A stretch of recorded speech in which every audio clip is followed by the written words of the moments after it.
ချင်းတိုင်းလောက်ကနေကျူဆိုပါတယ်အခုကျွန်တော်နဲ့ထိုင်နေတာကတော့မဖြစ်ဖြူကျော်သိန်းနိုင်ငံကျော်ဟာလား icon pop star ချင်းလူမျိုးကျွန်တော်တို့ကိုချင်းပေးတဲ့အတွက်အများကြီးကျေးဇူးတင်တယ်ဟုတ်ကဲ့ဖြူဖြူကလည်းကျေးဇူးတင်ပါတယ်အခုအားလုံးမင်္ဂလာပါရှင်ဟုတ်ကဲ့အခုကျွန်တော်တို့နည်းနည်း short interview လုပ်ချင်တာကမဖြစ်အခုမြန်မာပြည်မှာ dialogue ကိုဘယ်လိုမြင်တယ်လဲပေါ့နော်အဲ့ဒါလည်းကျွန်တော်တို့မေးချင်တယ်နောက်ခံ background တွေကိုလည်းကျွန်တော်တို့နည်းနည်းမေးချင်တယ်ဟုတ်ကျွန်တော်ကမြန်မာလိုမပြောတာတော်တော်ကြာပြီအဲကြောင့်ကျွန်တော်ဒီပြောမှားတာဆိုမှားတာရှိတယ်ဆိုရင်လည်းပဲခွင့်လွှတ်ပေးပါလို့ရပါတယ်ရှင်နားလည်ပါတယ်ကျွန်တော်တောင်းပန်ချင်ပါတယ်ဆိုတော့ okay ဆိုတော့ပထမဦးဆုံးမှာဖြစ်ဒီ personal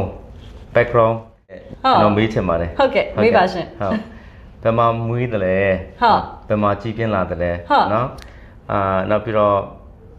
ဘယ်အတိုင်းဝိုင်းမှာကြီးပြင်းလာတယ်လဲပေါ့ဟုတ်စသဖြင့်ပေါ့ပြပြရန်ကုန်သူစစ်စစ်ပါဟုတ်ကဲ့ပြရန်ကုန်မှာပဲကြီးပြင်းပါတယ်ဖေဖေမေမေကလည်းပညာရေးအတိုင်းဝိုင်းရပေါ့နော်ဆိုတဲ့ခါကျတော့ဒါဖြူတို့မိသားစုကတော့ဒီပညာရေးနဲ့ကြီးပြင်းလာကြတဲ့သူတွေပေါ့နော်ဟုတ်ကဲ့ဟုတ်ကဲ့မဖြူဖြူကကျွန်တော်သိထားတာကဖတ်ထားတာကဒီ MBBS တို့ဒေါက်တာဆရာဝန်မပေါ့ဟုတ်ကဲ့ပါဖြူဖြူ2006ခုနှစ်မှာရန်ကုန်စေတက္ကသိုလ်တက်ကနေပြီးတော့ဆရာဝန်ဘွဲ့ရတယ်ဒီဖြူဖြူရဲ့စေတက္ကသိုလ်တက်နေတဲ့စေချောင်းတတိယနှစ်မှာအဆိုတော်စဖြစ်လာတယ်ပေါ့နော်ဆိုတော့ဖြူဖြူရဲ့အမှုပညာသက်တမ်းကတော့ဒီနှစ် August ဆိုလို့ရှိရင်23နှစ်ပြည့်ပါဟုတ်ကဲ့ဆိုတော့တန်ကောင်းတယ်ဆိုတာက artist ဖြစ်လာဖို့ဆိုတာပုံမဲ့ဆိုတော့ talent ရှိဖို့လိုတယ်ပေါ့နော် talent မရှိဘဲနဲ့ဒီနာမည်ကြီးလာဖို့ဟောဖြစ်ဖို့ဆိုတာတိတ်မလွယ်ဘူးပေါ့ဆိုတော့ငယ်ကလေးကနေတန်ဆိုတာကောင်းလာတယ်ပေါ့နော်ပြောမယ်ဆိုရင်ဖျားပြည့်တဲ့အတန်မှာကျေးဇူးတော်ကြောင့်ဖြူဒီအတန်လေးရခဲ့တယ်ပေါ့နော်ဆိုတော့ဒီဆရာဝန်အတန်ကောင်းနေရင်နဲ့ဟလာဒီ talent ရှိတယ်ဆိုတော့ကိုယ့်ဟာကိုယ်သိနေရင်နဲ့ဆရာဝန်တက်နေတာလားဒါမှမဟုတ်ဘာဖြစ်လို့အဲ့ဒါကျွန်တော်အတွက်ဟိုဘေဟီလီလို့ဖြစ်နေဖြစ်နေဖြူဖြူတို့ကဒီပညာရေးအတိုင်းဝိုင်းရလာတဲ့အတွက်ကြောင့်မိဘတွေကလည်းပညာရေးကိုအားပေးကြတယ်မမညိုကလည်းအရန်တော်တယ်ဟုတ်ကဲ့ကိုရှိမှာကိုအမကြီးကလည်းဒီစံပြအမတယောက်ဖြစ်တဲ့ခါကျတော့အိမ်မှာလည်းဒီပညာရေးနဲ့စာအုပ်တွေထဲမှာပဲကြီးပြင်းရတာပေါ့နော်ဆိုတော့ငငယ်တုန်းကဆိုလို့ရှိရင်လည်းအဲ့လိုမျိုးစာကြဘိုးပေါ်မျက်မှန်နဲ့ဝတ်ချန်တယ်ဆိုတာမျိုးနေလေဆိုတော့အများအကျောင်းမှာအဆင့်1နှစ်3မူလာရန်တွေကအဲ့လိုမျိုးဆိုတော့ကိုကဒီစာပဲပေါ့နော်တစ်ချိန်လုံးတစ်သက်လုံးတစ်ဆွေလုံးတစ်မျိုးလုံးကလည်းစာမျိုးဖြစ်နေတဲ့ခါကျတော့ဒါပေမဲ့ကိုကြတော့မှတမိပေါက်တယောက်ထွန်းအဲ့တချင်းဆိုခြင်းတဲ့စိတ်ကငငယ်တွေကအိပ်ဖို့ကပါလာတယ်အော်ကလေးကကိုပြောတတ်တာဟိုမမီတို့ဖေတို့ဆိုလို့ရှင်ကြီးလာရင်သမီးဆိုတော့လုပ်မယ်ပေါ့နော်ဖြူဖြူဒီ Sunday School စတက်တဲ့အချိန်တည်းက Sunday School မှာတချင်းဆိုရဲဒီ church ပြဆက်လေးတွေမှာပါဝင်တဲ့တချင်းဆိုရဲဆိုတော့နောက်ဒီဆယ်တန်းအောင်ပြီးတဲ့အချိန်မှာတော့ဘလို့မှပိုးကတားလို့မရတော့ဘူးဟုတ်ကဲ့အဲ့မှာမိဘတွေလည်းဟိုခွင့်ပြုလိုက်တယ်ပေါ့နော်သိတယ်မလားနေမြင့်လေအယူရင်လေးလို့ဖြစ်လာတဲ့အခါကျအော်လုံးကြည့်ပေါ့သူကြည့်ရတာလဲဒီလိုပဲစေးချောင်းလဲဘာညာလဲတက်နေပြီဘာညာဆိုတော့ဒီလိုမျိုးလဲဟိုဖြစ်မယ်မထင်ပါဘူးပေါ့လေတန်လေးကောင်းမှန်းတော့တည်တယ်ပေါ့ဘာလို့ဆိုဖះเจ้าမှာကိုကဆယ်တန်းအောင်ငယ်လေးကစပြီးတော့ choir စဆိုနေပြီပေါ့နော်တောက်လျှောက်ဒီ Emmanuel Baptist Church မှာဆိုလာတယ်ဆိုတော့အော်ကိုဖျားเจ้าမလူတွေကလည်းအားပေးကြတယ်အဲ့လိုပဲဖျားเจ้าနဲ့ပတ်သက်တဲ့ပွဲတွေ funeral wedding say solution လည်းဖြူဆိုးနေရဆိုတော့နောက်ဆုံးမှာတော့ဖြူရဲ့စီဆောင်တတိယနှစ်မှာဖြူဒီဂီတလောကတွေကိုပထမဆုံးစရောက်ခဲ့တယ်ပေါ့နော်ဒါစီဝစားပြတော့တယ်တော့ဒါဖျားပေးတဲ့အတန်နဲ့ဖျားပေးတဲ့ talent ပေါ့နော်အဲ့ဒါနဲ့ဒါလေးကိုလှုပ်ဖြစ်သွားတဲ့အခါမှာပရိသတ်တွေကလည်းအဲ့ဒီတညမှာတွေကစတင်ပြီးတော့အားပေးခဲ့တော့အဲ့ဒီညမှာပဲဖြူဖြူဘဝကလုံးဝပြောင်းလဲသွားခဲ့တယ်ပေါ့ဟုတ်ကဲ့ Okay ဖြူဖြူရဲ့ upbringing အကြောင်းကိုကျွန်တော်တို့ပြောတဲ့ခါကျတော့ဖြူဖြူက very communicative ဖြစ်တယ်ဆိုတော့ကျွန်တော်ကဒီရိပ်မိတယ်ပေါ့နော်ဟုတ်ဖြစ်တယ်နောက်ပြီးတော့ communication လုပ်တဲ့နေရာမှာလည်းပဲအရန်ကို effective ဖြစ်တယ်ဟုတ်message ပေးချင်တာကိုတိုက်ရိုက်ပြီးတယ်ဟုတ်နောက်ပြီးတော့လူတွေကနားလည်အောင်လည်းပဲ communicate လုပ်တတ်တဲ့ skill ရှိတယ်ပေါ့နော်ဟုတ်အခုကျွန်တော်တို့ချင်း dialogue ကလည်းပဲအဲ့ဒီဟာကိုကျွန်တော်တို့က inspire လုပ်ချင်တယ်ပေါ့နော်ဟုတ်ကျွန်တော်တို့ society အတိုင်းဝိုင်းထဲမှာ communication ကတအားကိုအားနေတယ် dialogue တအားနေတယ်ဟုတ်နောက် debate တော့မပြောနဲ့တော့ debate ကတော့တိတ်ပြီးတော့မလုပ်ကြဘူးပေါ့နော်ဟုတ်အများကြီးကိုကျွန်တော်တို့သတိထားကြတယ်နောက်ပြီးတော့ အဲ့ဒီဟာနဲ့ပတ်သက်ပြီးတော့ဖြူဖြူရဲ့အတွေ့အကြုံရပေါ့နော်အရင်တုန်းကအတွေ့အကြုံရောနောက်ပြီးတော့အခုအမြင်ပေါ့နော်ကျွန်တော် society မှာဘာဖြစ်ပြနေတယ်လဲအထူးသဖြင့်အဲ့ဒီဟာနဲ့ပတ်သက်တဲ့ဟာပေါ့အဲ့ဒါကိုကျွန်တော်သိချင်တယ်ဟုတ်ကဲ့ပါဟုတ်ကဲ့ဟုတ်ကိုဗီတာချင်း dialogue ကနေပြီးတော့ဒီမိကုံလေးမေးပေးတာဖြူကျေးဇူးတင်တယ်အကိုခုနပြောသလိုပေါ့နော်ဒါကဖြူဖြူတို့ society ကdialogue အားနေတယ်ဆိုတာဒါကိုဗီတာ represent လုပ်တဲ့ဒီ chin community မှာမဟုတ်ဘူးလို့ထင်တယ်ဖြူဖြူတို့မြန်မာပြည်ဘွားတွေအားလုံးရဲ့ဒီဖြူဖြူတို့အားလုံးဒီ society ထဲမှာဖြစ်နေတဲ့အားနေချက်လို့ဖြူဖြူကတော့မြင်တယ်dialogue ကိုကောင်းကောင်းမလုပ်နိုင်ကြတာဒါ chin မှာဗမာမမရခိုင်မရှမ်းမကချင်မရေအဲ့လိုမဟုတ်ဘူးနေရာတိုင်းမှာဖြစ်နေတာပေါ့နော်ဆိုတော့အဲ့ဒါကိုဖြူဖြူကောင်းကောင်းသတိထားမိတယ်အဲ့ဒါကလည်းဖြူဖြူတို့ဒီလိုဒီမြန်မာပြည်ထဲမှာရှိခဲ့တဲ့ပညာရေးစနစ်နဲ့လည်းအများကြီးဆိုင်တယ်လို့ထင်တယ်လေနော်ဘာလို့လဲဆိုတော့အချင်းချင်းကြည့်လိုက်လို့ရှိရင်ဒီတယောက်နဲ့တယောက်ပြဿနာတစ်ခုခုဖြစ်တဲ့ခါကြလို့ရှိရင်ဓာတ်ရိုက်ထိတ်တိုက်တက်တဲ့ရင်ရင်ကြည်ကြည်ဘယ်လိုမျိုး discuss လုပ်ကြမယ်ဘယ်လိုအဖြေရှာကြမယ်ဘယ်လိုမျိုး dispute လုပ်ကြမယ်ဆိုတာမျိုးကိုသွားဖို့ထက်ဘယ်လိုခေါ်မလဲဆဲဆိုရိုင်းဆိုင်လိုက်ကြဖို့ပဲဖြစ်ဖြစ်ရှောင်လိုက်ကြဖို့ပဲဖြစ်ဖြစ်မပြောဘဲထားလိုက်ကြဖို့ပဲဖြစ်ဖြစ်အဲ့လိုမျိုးလေးဖြစ်နေတတ်ကြတယ်အဲ့ဒါအမှန်တော့ကောင်းတဲ့အချက်မဟုတ်ဘူးပြဿနာကိုလည်းမဖြေရှင်းနိုင်ဘူးနောက်ပြီးတဲ့အခါကျလိုရာပန်းတိုင်ကိုလည်းမရောက်နိုင်ဘူးအဲ့ဒါကအဲ့ဒါကပြီးတဲ့ခါကျတော့နောက်ငငယ်လေး upbringing လုပ်တဲ့အခါမှာလည်းအများကြီးဆိုင်တယ်ပညာရေးစနစ်နဲ့လည်းဆိုင်တယ်ပေါ့နော်ခုနကပြောသလိုမျိုးကြည့်လိုက်လို့ရှင်မိဘနဲ့သားသမီးချင်းကြားမှာပဲဖြစ်ဖြစ်တငယ်ချင်းချင်းကြားမှာပဲဖြစ်ဖြစ်လို့ဖို့ကိုင်ဘက်တွေချင်းကြားမှာပဲဖြစ်ဖြစ်ဒ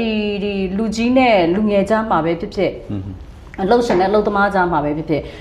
နောက်အဆုံးစွန်ဒီပြောလို့ရှိရင်ဒီစီးပွားရေးတွေပဲဖြစ်ဖြစ်နိုင်ငံရေးတွေပဲဖြစ်ဖြစ်ဘယ်အရာပဲဖြစ်ဖြစ်ပေါ့နော်ဒီစပွဲပေါ်မှာရင်ရင်ကြည်ကြည်အပြန်အလှန်ပြောဆိုကြရဲဆိုတဲ့ဥစ္စာကိုအကျင့်မရှိဘူးဖြစ်တယ်လीနော်သူများနိုင်ငံတွေမှာကြတော့ကလေးတွေကိုငငယ်လေးတွေကမူလာရန်တွေက debate တွေဘယ်လိုလုပ်ရတယ်ဘယ်လို conference တွေလုပ်ရတယ်အချင်းချင်းဘယ်လို face to face ဖြေရှင်းရတယ်ဆိုတာတွေကိုသင်တာဆိုတော့အဲ့ဒါနဲ့လည်းအများကြီးဆိုင်တယ်ဖြူဖြူကကြတော့ကိုဗီတာပြောသလိုပေါ့နော် communicate အရန်လုပ်တယ်ဖြူဖြူတို့မိဘတွေကိုလည်းကျေးဇူးတင်ရမှာပေါ့နော်ဖေဖေနဲ့မေမေနဲ့ဖြူဖြူညီမနှစ်ယောက်ကိုအရန် communicate လုပ်တယ်စာအုပ်တွေအများကြီးပေးဖတ်တယ်အဲ့ဒီပြင်မှာသူတို့ကပြန်လဲဆွေးနွေးတယ်ဆိုတော့ဖြူဖြူတို့ငငယ်လေးတွေကညနေထမင်းစားတဲ့အချိန်ဆိုလို့ရှိရင်ဖေဖေနဲ့မေမေအထူးသဖြင့်ဖေဖေရပေါ့နော်ဖြူဖြူညီမနှစ်ယောက်ကိုသူတို့ကသူကအဲ့လိုမျိုးလေသမီးတွေအပြင်ဆိုတာထက်တငယ်ချင်းတွေလိုပဲဖြစ်ဖြစ်သားတွေလိုပါဖြစ်ဖြစ်သူကသဘောထားပြီးတော့အဲ့လို topic တွေမျိုးစုံကိုယ့်အရွယ်ကိုယ့် level လိုက်ပေါ့အဲ့လိုဆွေးနွေးခိုင်းတာစာအုပ်တွေဖတ်ခိုင်းတာပြန်ပြောခိုင်းတာအဲ့လိုမျိုးတွေလုပ်တယ်ဟုတ်ကဲ့အဲ့လိုမျိုးလေးပြုစုပြောထောင်ခဲ့တယ်ပေါ့နော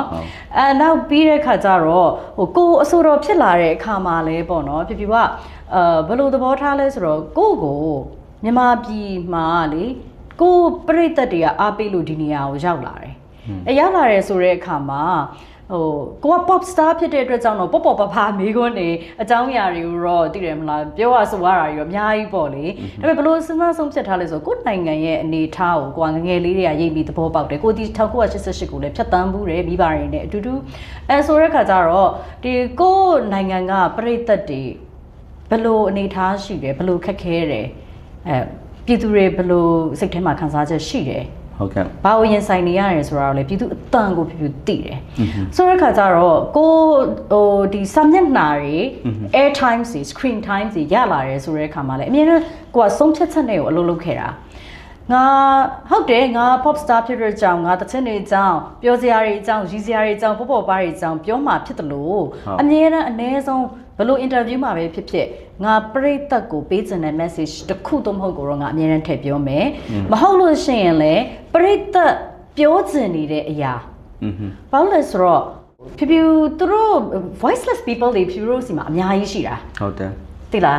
voice မရှိတဲ့သူတွေပြောခွင့်မရတဲ့သူတွေ spokesperson တွေရောက်မလာနိုင်တဲ့သူတွေ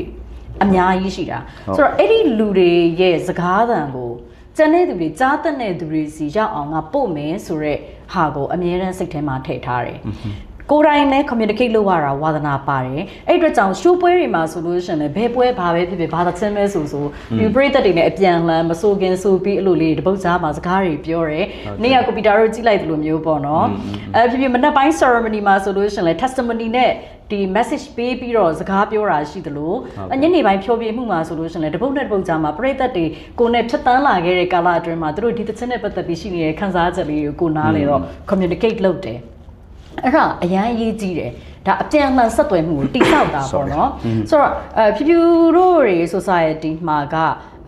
လူအချင်းချင်း society အချင်းချင်းနေရာအချင်းချင်းကဒါကိုတိဆောက်တယ်နဲ့လူတွေတခုဆို dialogue လို့ကြားလို့ရှိရင်အခုဒီဘက်ဒီ2021နောက်ပိုင်းမှာဖြစ်နေတာကတိုက်ခိုက်နေကြတဲ့အပြန်အလှန်ဖွဲ့စည်းအချင်းချင်းဒီစပွဲပေါ်မှာထိုင်ပြီး dialogue လောက်ရမှာလားဆိုတဲ့ဟာစီကိုတန်းပြီးတော့ပြေးပြီးစဉ်းစားပြီးတော့စိုးရိမ်တာတွေရောစိတ်ပူတာတွေရောမျိုးစုံရှိတယ်ပေါ့နော်ဒါပေမဲ့အရင်ဆုံးကျင့်ရမှာကလူ2ယောက်ရှိရင်2ယောက်ချင်းချင်းတကယ်ရှိနေတဲ့ပြဿနာကို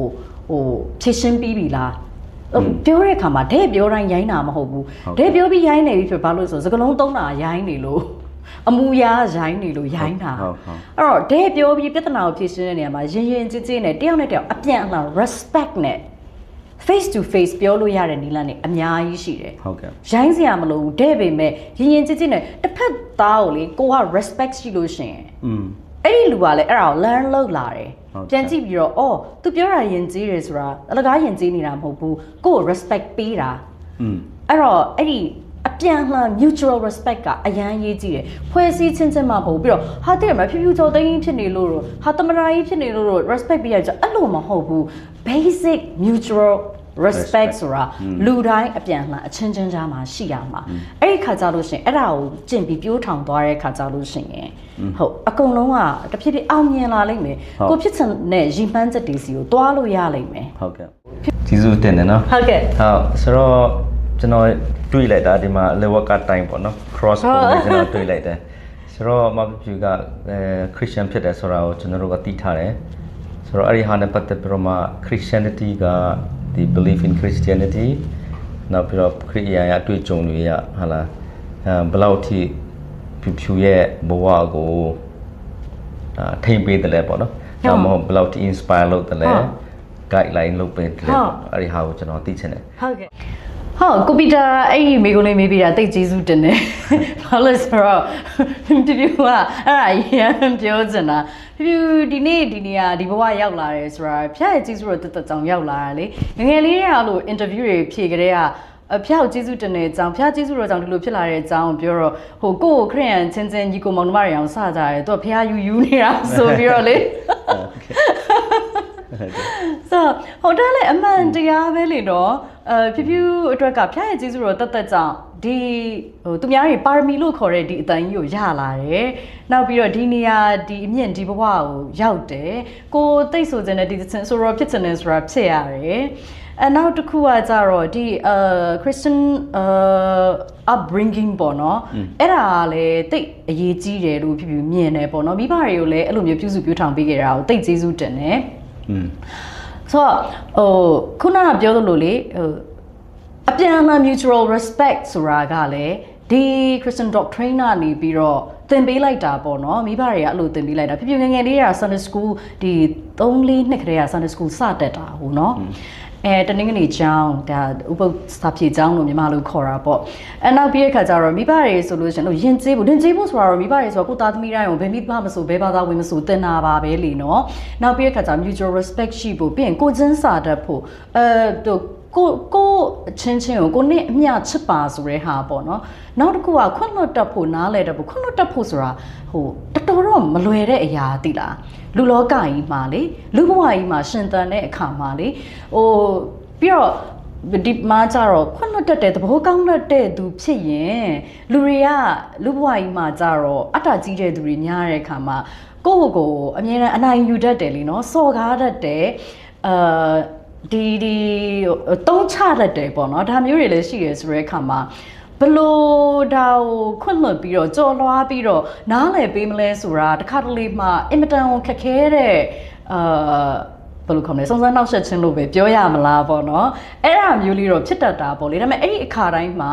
ဟိုဖះကိုပဲအားကိုးပြီးတဲ့အခါကျတော့မိကွန်မေးတယ်ဖះကိုဖြေတောင်းတယ်ဖះကအမြဲတမ်းလမ်းပြတယ်အဲ့အခက်ခဲတွေလည်းအများကြီးကြုံရတာပဲကိုဒီလမ်းကိုရွေးလာတဲ့အခါမှာပဲဖြစ်ဖြစ်ဒီမရွေးခင်ဒီဘဝဖြတ်တန်းတဲ့အခါမှာပဲဖြစ်ဖြစ်ပေါ့နော်အခုတည်းထိလဲဒီဟို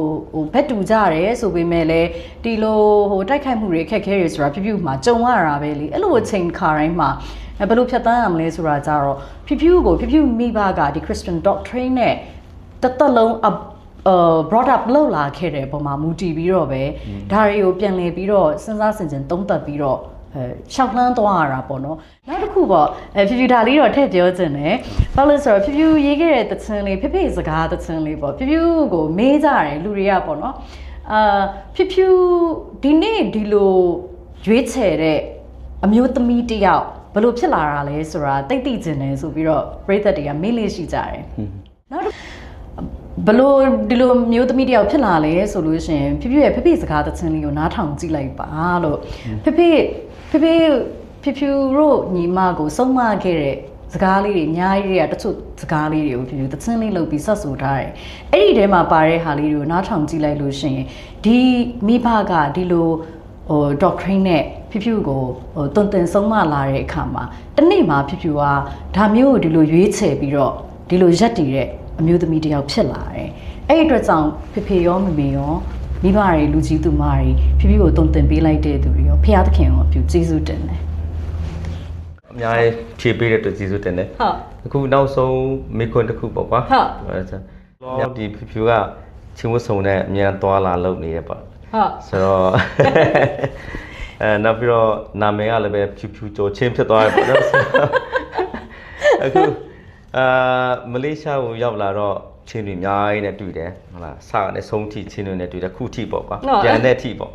ဆိုတော့ချင်းတွေကိုဘယ်လိုမြင်တယ်လဲပေါ့နောက်ပြီးတော့ချင်းကောင်လေးတွေရောရသွားသလားအဲ့ဒါမျိုး online မှာကျွန်တော်အများကြီးတွေ့တယ်ဒီကျော်စော်ဝမ်နဲ့ဟာလာဒီတပုံလေးတွေတက်လာတယ်ပေါ့နော်ဟုတ်လူတွေတအားစိတ်ဝင်စားတယ်အဲ့ဒါဟုတ်ဘယ်လိုဖြစ်သွားကြပြီလဲပေါ့ဆရာမေးလိုက်ခါမှာအတိတ်တွေကိုရောင်စိတ်ကရောက်သွားတယ်ချင်းကောင်လေးတွေကလားချင်းကောင်လေးတွေကအရန်ရင်ကြီးတာဖះကိုလည်းတိတယ် main ကလေးတွေလည်းလေးဆဆဆက်ဆန်တတ်တယ်အရန်ချစ်ဖို့ကောင်းတာချင်းကောင်လေးတွေကိုကငငယ်လေးတွေကအရန်သဘောကျတာJoshua လည်းအရန် he's a real gentlemanသူကတကျူဝိုင်းထဲမှာ fighter ကြီးဆိုပေမဲ့တကယ်တမ်းသူ့ရဲ့အပြင်ဘဝမှာကြာပြန်တဲ့ခါကျတော့လေသူကအလိုလိုလေးဒီလိုအန်ဒီရီဖြစ်လာတယ်အခက်ခဲတွေဖြစ်လာတယ်လူတွေ family တီမှာအရန်တိုးလာတယ်ဆိုတဲ့ခါကျတော့လေဟိုဖြူဖြူကိုအားနှွေတဲ့ main ကလေးပေါ့နော်ကို့အနားမှာရှိနေဆို auto ဒီလိုမျိုးဒီဟိုဘယ်လိုခေါ်မလဲ reflex နဲ့ကိုကာကွယ်ပေးတာမျိုးပေါ့နော်အပရိသတ်တွေလည်းတွေ့ပြီးပါပြီဆိုတော့ဒါJoshua Van မဟုတ်ဘူး Joshua Van လိုပဲချင်းကောင်လေးတွေအကုန်လုံးကအဲ့လိုမျိုးစိတ်ရှိကြတယ်ကိုယ့်ရဲ့အမကိုယ့်ရဲ့နှမကိုယ့်အမေအဲ့လိုမျိုးကိုကာကွယ်ပေးခြင်းနဲ့ကိုယ့်အနီးနားအားနွယ် main ကလေးကိုကာကွယ်ပေးခြင်းနဲ့ဆိုရဲစိတ်နောက်ပြီးတော့လေးလေးဆဆဆက်ဆံတတ်တယ်ဆိုရဲစိတ်ကရှိကြတယ်ကျမကိုတွေ့ဆိုတော့ကျမပြောရင်ယုံလိုက်ပါလို့ချင်းကောင်လေးကိုကြော်ညာဝင်ပေးပါတယ် Okay နောက်တစ်ခုပြန်မေးချင်တယ်ဗျဟုတ်မေးအောင်ပါဟုတ်ဒီမှာပရိသတ်တယောက်ကမေးနေလို့အခုချစ်မလေးဖြစ်သွားပြီလားဒါမှမဟုတ်ချစ်မလေးဘယ်တော့ဖြစ်မလဲပေါ့ချစ်မလေးကဘယ်တော့ဖြစ်မလဲတော့မသိဘူးချင်းလူကြီးသူမတွေကတော့ပြောတယ်လူကြီးစုံရနဲ့တဲ့မွေးစားမယ်တဲ့အခု2000ရှာနေတယ်လို့တော့ပြောတာပဲလောလောဆယ်တော့နာမည်ပြောင်းထားပြီးပြီဘယ်တော့တကယ်အတီချင်းမလေးဖြစ်လာမလဲဆိုတာတော့ဖတ်သားပြင်ပေါ်ကနေပြီးတော့ဆက်လက်ရှုစားရမှာပေါ့နော်Okay မမပြူအခုလိုမျိုးချိန်များပေးတဲ့အတွက်ကျေးဇူးများတင်တယ်ဟုတ်ကဲ့ပါပြောနောက်လည်းပဲဟောချိန်ဟောဖြစ်တယ်ဆိုတော့ကျွန်တော်နိနိကကပ်ပေါ့နော်ဒီ France မှာနေတယ်ဆိုတော့ကျွန်တော်တို့က Norway မှာနေတယ်ဆိုတော့ Norway ကိုလည်းတစ်ခါလေလာခဲ့ပါလို့ကျွန်တော်တို့ဖိတ်ခေါ်ချင်ပါတယ်ဟုတ်ကဲ့ပါရှင်လာခဲ့ပါမယ်ရှင်ကျေးဇူးတင်တယ်နော် Thank you so much Okay thank you you're welcome